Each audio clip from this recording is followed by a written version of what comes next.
Abortion and euthanasia are among the most controversial and emotionally charged issues in modern ethical debates, raising profound questions about life, death, autonomy, and the role of religion in personal decision-making.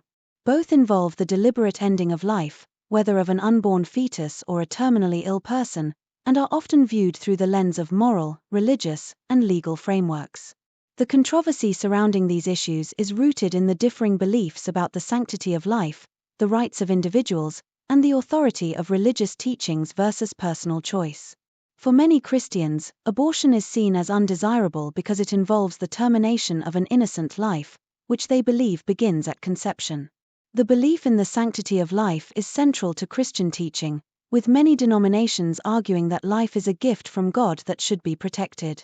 The Bible, while not explicitly mentioning abortion, contains numerous references that emphasize the value of life and the need to protect the vulnerable.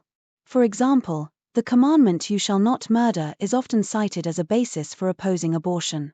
Many Christians believe that abortion undermines the intrinsic value of human life and is therefore morally wrong, regardless of the circumstances. However, some Christians may allow for exceptions in cases where the mother's life is at risk, but even then, it is generally viewed as a last resort. Euthanasia, the practice of intentionally ending a life to relieve pain and suffering, is similarly controversial within Christianity. Many Christians are strongly against euthanasia, viewing it as a violation of the commandment against killing and a usurpation of God's sovereignty over life and death. They believe that suffering can have spiritual value and that only God has the right to determine the end of a person's life.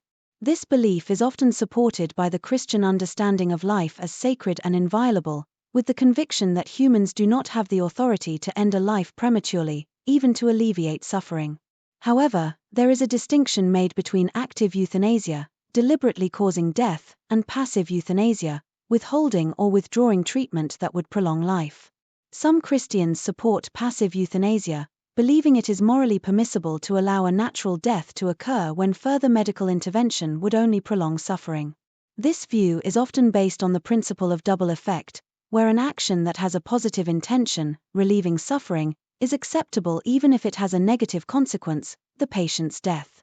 In Judaism, abortion is generally permitted in certain circumstances, particularly when the mother's life is in danger.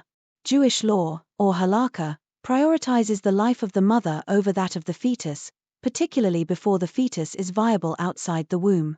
This is rooted in the principle of pikuach nefesh, which means saving a life, a fundamental value in Judaism that can override almost any other religious commandment. While abortion is not encouraged, it is allowed if continuing the pregnancy would cause significant harm to the mother, either physically or mentally. However, once the fetus reaches viability, the circumstances under which abortion is permitted become much more restricted. Judaism teaches that life is sacred, and while the fetus is valued, it does not have the same status as a living person until birth. Regarding euthanasia, Judaism teaches that only God can decide when a person should die. The belief that life is a sacred gift from God means that humans should not interfere with the natural process of dying. Active euthanasia is generally forbidden in Jewish law, as it is seen as hastening death, which is considered morally wrong. However, similar to Christian beliefs, there is some acceptance of passive euthanasia in Judaism.